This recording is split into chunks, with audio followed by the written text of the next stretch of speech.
At 7:12 a.m., the house was silent. Not the peaceful kind of silence that comes with early mornings, but the kind that feels wrong once you notice it. No alarm, no footsteps, no voices, just a quiet suburban home sitting exactly the way it had the night before. This was the last normal moment anyone would remember. A house everyone admired. The house stood on a clean, well-kept street. Trim lawns, white fences, neighbors who waved when they passed each other. It was the kind of place people described as safe. Inside lived a family that looked perfect from the outside. A working father, a caring mother, 2 children with busy schedules and bright futures. Nothing about them stood out. And that was the point. They paid their bills on time. They attended school events. They spoke politely to neighbors. No police calls. No public arguments. No signs of trouble. If you asked anyone on the street, they would say the same thing. They were normal. Just a normal family. Their daily routine, every weekday, followed almost the same pattern. The father left for work just after sunrise. The mother handled breakfast and school preparation. The kids waited for the school bus at the same spot every morning. Neighbors could set their watches by it. The garage door opened. The car backed out. The house settled back into silence. Nothing ever changed. Until it did. The night before. The evening before the disappearance was uneventful. No raised voices. No visitors. No unusual lights or sounds. A neighbor later told police they saw the family through the window around 9:30 p.m. The kids were on the couch. The television was on. Everything looked normal. Another neighbor remembered the porch light turning off around 10 p.m. Right on schedule.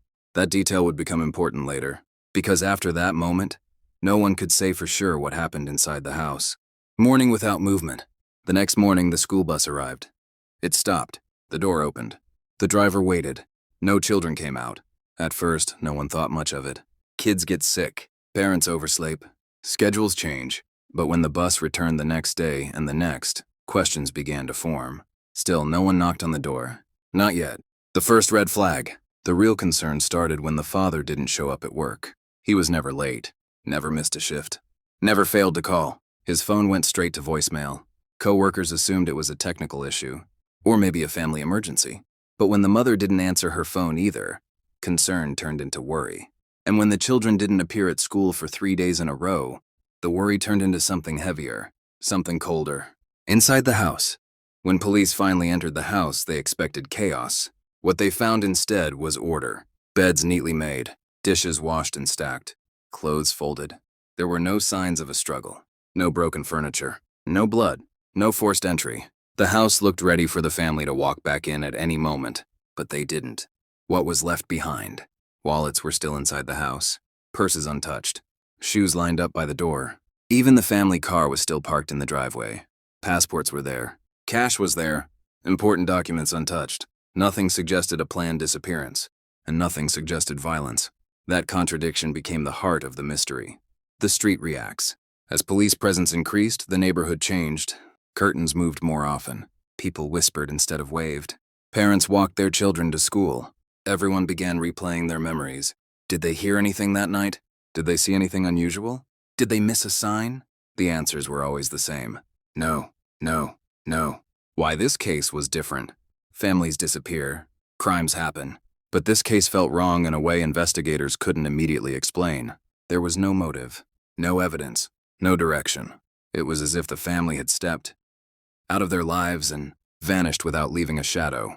And the more investigators looked, the less sense it made. The question that haunted everyone. One question began to dominate every conversation.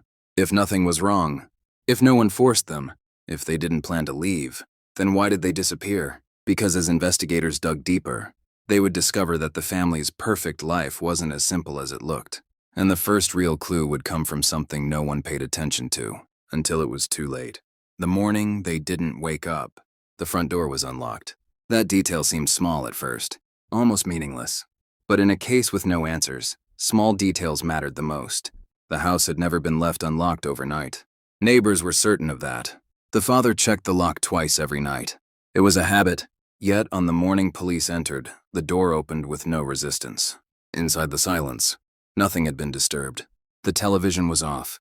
The lights were off. The thermostat was set to its usual temperature. Even the family dog's bowl was filled. It looked like a house frozen in time. If the family had left in a hurry, something would have been wrong. But nothing was. Phones that stopped talking. All 4 phones were inside the house. Charged. Powered on. Silent. No outgoing calls. No goodbye messages. No unusual activity. The last messages were ordinary. Grocery reminders. School plans. A casual joke between the parents late that night. Then nothing. It was as if someone had pressed pause on their lives. The bus stop that stayed empty. The school bus driver returned to the same stop again. Still no children. This time, the driver reported it. School officials contacted the parents. No response.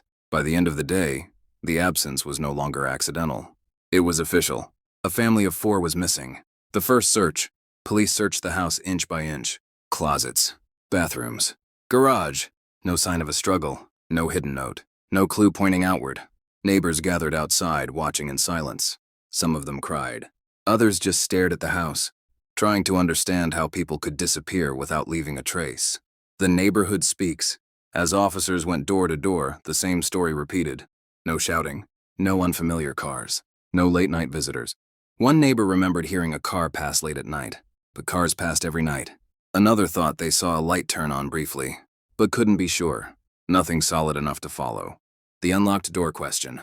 Investigators returned to the front door again and again. Unlocked doors usually mean one of 2 things. Someone left in a hurry, or someone wanted to make it easy to get in. Neither explanation fit. The family had no reason to rush, and there was no sign of an intruder. The door became the first true mystery. What didn't make sense? If someone forced them out, where were the marks? If they left voluntarily, why leave everything behind? If they were taken, why leave the door unlocked? Every theory collapsed under its own weight. A growing unease. As the second night passed, fear settled in. Parents checked locks twice. Lights stayed on longer. People stopped walking alone after dark. This was no longer just one family's story. It was everyone's. Investigators hit a wall. By the end of the week, police had nothing. No suspects, no direction, no crime scene. Only a house full of silence. And silence, investigators knew, could hide anything. Then came the discovery that changed the case. Not from a witness, not from a confession, but from something left behind that no one had noticed before. And once they saw it, the case would never be the same. Evidence that made no sense. The discovery came quietly. No sirens, no crowd, no announcement. Just an investigator standing in the garage, staring at something that should not have been there. The car that never moved. The family car was still parked exactly where it always was. Dust on the hood, tires untouched, fuel tank nearly full. If the family had left together, they would have used it. But they didn't. That ruled out the most obvious escape. The garage detail. That's when investigators noticed the floor. There were faint marks near the door. Not scratches, not damage, just impressions. As if something heavy had been dragged across the concrete. Not enough to be obvious, just enough to matter. The marks ended near the back door of the house. The back door. Unlike the front door, the back door was locked. That detail changed everything. If the family left on their own, why lock one door and leave the other open? It suggested planning, or staging. Neither option was comforting. A camera that saw nothing. The street had a security camera at the corner. Police pulled the footage. The camera worked perfectly. But during the exact window when the family disappeared, the footage was corrupted. Not erased, not deleted. Corrupted. Before and after, everything was normal. It was the kind of coincidence investigators don't believe in. The phone that spoke late. Then came the phone record. One phone pinged a cell tower at 2:14 a.m. Not near the house. Not near any place the family regularly visited. It was brief. Seconds long. And then the signal vanished. Who had that phone? And why use it for only a few seconds? Neighbors remember more. Once police shared that detail, memories changed. A neighbor now recalled a car idling late at night. Another remembered headlights moving slowly down the street. Fear sharpens memory, sometimes too late. A family under pressure. Investigators began digging into the family's life. Financial records, work emails, private messages. On the surface, everything looked stable. But beneath that surface were stress points, missed payments, unanswered emails. A recent argument that no one talked about. Not enough for answers, enough for suspicion. The theory divide. 2 theories emerged. 1. The family left voluntarily and staged the scene. 2. Someone helped them leave, or forced them. Both required planning. And planning meant intention. Why this case changed. This was no longer about finding people. It was about understanding behavior. Someone had taken control of the situation. And whoever it was, they knew the house. They knew the routine. They knew the blind spots. The case had a direction now, and it pointed toward something far more disturbing than a disappearance. Because the next discovery would suggest that someone else was involved, someone close. The theory that changed everything. Investigators had a breakthrough. It wasn't in the house. It wasn't in the footage. It wasn't in the marks on the garage floor. It was in the phone records. The unknown caller. One of the phones had been in contact with an unknown number for weeks before the disappearance. No name, no address. Just calls that lasted seconds, almost always at night. The calls weren't random. They followed a pattern. Late night. Every 2 to 3 days. Always brief. Someone knew too much. Investigators ran the number through every database. Nothing. No connection to relatives. No connection to friends. No criminal record. It was as if the number existed only to communicate with the family. Who was on the other side? Hidden financial pressure. While digging deeper, investigators found something subtle but alarming. Credit card payments had been redirected. Large sums transferred out of accounts, unnoticed by the family. Unfamiliar bills had been paid automatically. It wasn't much.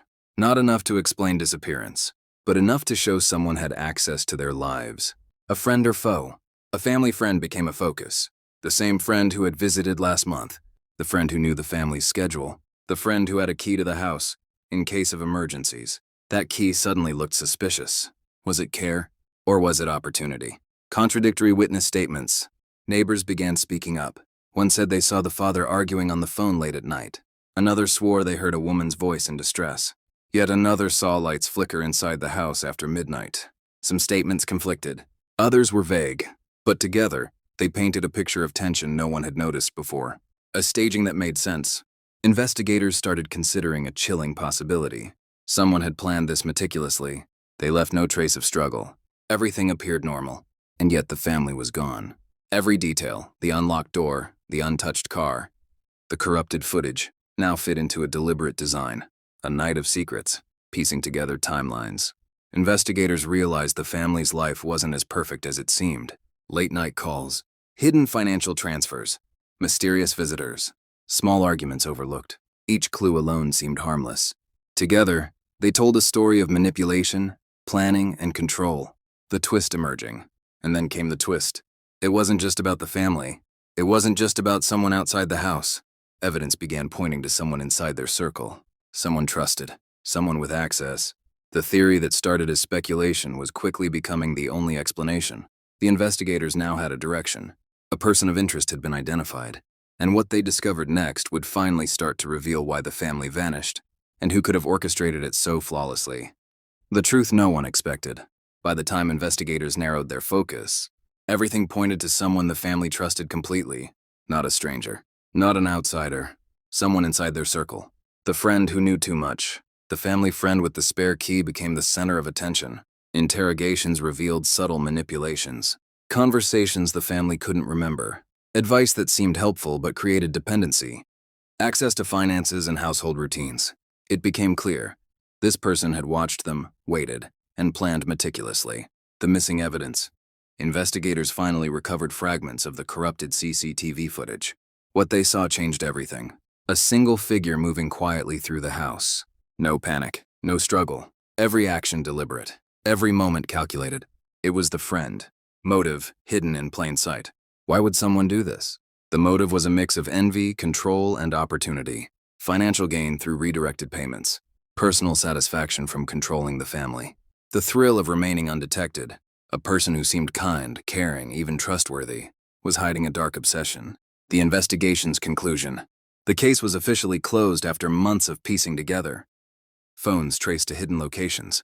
Bank transfers confirming access. Witness statements confirming suspicious late-night activity. CCTV fragments proving presence in the house. The family's disappearance wasn't random. It wasn't spontaneous. It was orchestrated. Aftermath for the neighborhood. Neighbors couldn't believe it. A person they waved to every morning. A friend who attended birthday parties.